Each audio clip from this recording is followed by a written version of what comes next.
Box to Box Media Network. Selamat datang di podcast pengembangan diri, eksklusif hanya di Spotify. Podcast ini akan bantu kamu untuk mengatasi kegalauan di usia muda, sukses di usia muda, dan yang pasti terus bertumbuh setiap harinya. Selamat mendengarkan. Hai, Chandras Bordes, dan pada podcast kali ini saya akan membahas atau membalas pertanyaan yang masuk lewat Instagram saya dari Farhan ya. Kalau nggak salah nama Instagramnya Farhan Productivity kalau nggak salah ya. Jadi Farhan bertanya terkait bagaimana caranya dapat beasiswa dan punya penghasilan sendiri. Dan saat ini ia adalah seorang maba ya atau mahasiswa baru. Ya, jadi buat kamu yang saat ini mungkin mahasiswa atau mau masuk ke dunia perkuliahan, mungkin tips ini akan bisa bermanfaat buat kamu yang mau dapat beasiswa dan atau ingin dapat penghasilan. Ya. Oke, mari kita bahas yang pertama, yaitu gimana caranya biar bisa dapat beasiswa. Nah, kalau misalnya ketika kamu udah masuk ke dalam perkuliahan terus cari beasiswa, itu berarti kamu harus cari-cari informasi gitu ya, beasiswa untuk mahasiswa yang udah masuk. Nah, tapi saya nggak bisa memberi sharing lebih dalam karena saya belum pernah punya pengalaman gitu ya. Udah jadi mahasiswa, baru dapat beasiswa. Karena pengalaman saya sebelumnya ketika saya S1 ataupun S2, itu saya mendapatkan beasiswanya sebelum saya masuk. Jadi dulu ketika saya S1, itu saya dapat beasiswa karena saya punya prestasi di basket. Saya salah satu DBL All-Star ya, yang terpilih masuk seleksi untuk ke Amerika Serikat meskipun nggak lolos. Tapi prestasi itu cukup meyakinkan kampus S1 saya untuk memberikan saya beasiswa. Ya.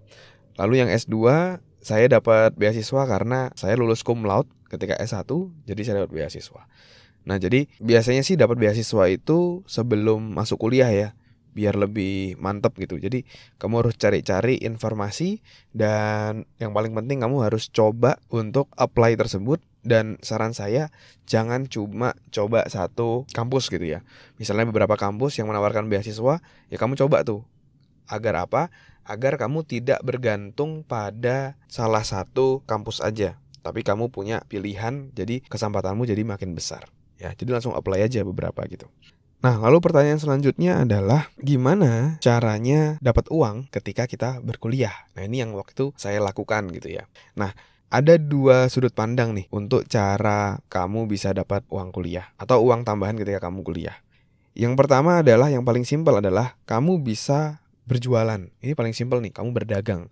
Kamu jualan online ya, kamu dropship ya. Jadi dropship itu kamu jualan produk orang lain, ketika terjadi transaksi, kamu nggak perlu kirim barang, tapi perusahaan tersebut atau usaha tersebut yang akan mengirimkan langsung ke customer. Tapi kamu jadi perantara di sini dan kamu dapat komisi di sana. Terus kamu juga bisa cari produk-produk yang mungkin laku ya di marketplace seperti Tokopedia, Shopee dan lain-lain. Kamu jualan aja di sana. Ya. Dulu bahkan saya pernah jualan obat rayap untuk rumah gitu ya. Jadi waktu itu di rumah saya kena rayap, terus saya iseng gitu jualan di sana. Tapi ternyata ya lumayan, ada yang beli juga gitu obat rayap di sana. Nah, itu adalah salah satu cara. Jadi kamu bisa jualan lewat marketplace. Tapi berdasarkan pengalaman saya lebih condong ke teknik yang kedua ini, yaitu adalah melakukan usaha atau berjualan produk atau jasa kita yang sesuai dengan target kita atau karir ideal kita di masa depan. Kayak misalnya contoh, saya di masa depan saya mau menjadi HR Director atau Direktur HR gitu ya. Ketika saya udah punya goal seperti itu ya, saya mau jadi Direktur HR. Saya cari duitnya, cari pengalamannya, itu berdasarkan atau sesuai dengan hal-hal tersebut. Jadi akhirnya yang saya lakukan adalah saya ngisi training gitu ya. Ini kan berkaitan dengan human resource juga ya, dan people development. Saya ngisi training di berbagai macam perusahaan, berbagai macam organisasi. Saya ngisi kayak gitu. Terus saya juga pernah ngajar public speaking. Terus saya juga pernah jadi HR consultant kayak gitu ya, untuk salah satu klinik fisioterapi di Surabaya. Dan yang jadi menyenangkan adalah ketika kita bisa mendapatkan uang sekaligus membangun karir kita, membangun portofolio kita untuk di masa depan. Saya sangat-sangat bersyukur dengan diri saya di masa lalu, karena waktu itu saya kerja keras banget, tapi dari situ saya bangun portofolio dan akhirnya bisa membuat saya berada di titik ini. Ya, jadi kalau dari saya sih, saya memilih pekerjaan atau usaha yang berkaitan dengan goal saya di masa depan. Jadi apa yang saya lakukan itu sekaligus ibaratnya nabung lah untuk masa depan saya. Ya. Nah, tapi yang perlu digarisbawahi, ketika kamu dapat penawaran uang yang cukup besar yang bisa membiayai kuliahmu, ya kamu juga jangan nolak, jangan idealis kayak gitu. Kayak saya dulu di tengah-tengah saya juga dapat penawaran untuk menjadi ghostwriter atau menuliskan buku untuk salah satu orang kayak gitu ya.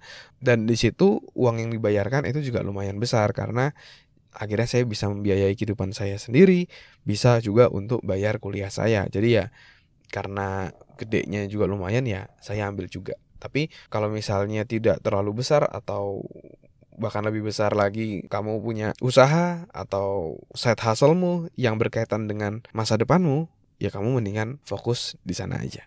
Ya, jadi kamu bisa lakukan itu dan memang tidak langsung ya ketika kamu masuk kuliah terus kamu mau dapat uang langsung dapat uang, itu kan kadang-kadang too good to be true kayak gitu. Mungkin jarang-jarang ada yang seperti itu.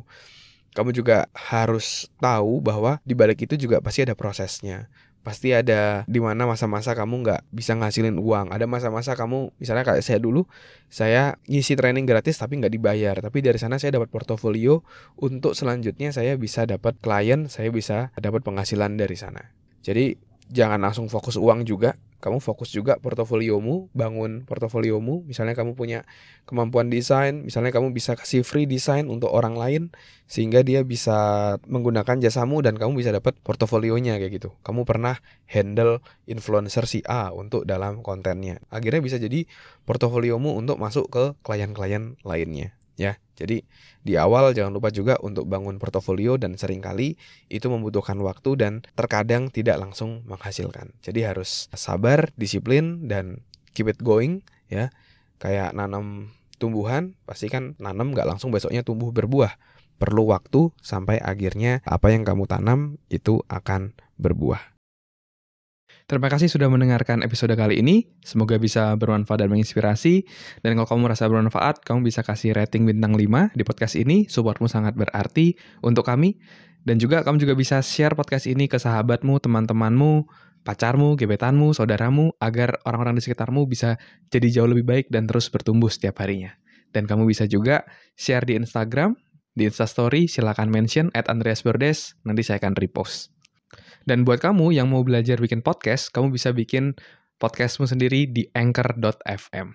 Buat kamu yang mau belajar cara detailnya, dari gimana menentukan tema podcast, gimana cara upload podcast di anchor.fm, sampai gimana agar kamu bisa konsisten bikin podcast, kamu silakan cek konten eksklusifnya, tutorial yang sudah saya buat, silakan klik link yang ada di deskripsi. Terima kasih semuanya. Never stop learning, because life never stop teaching.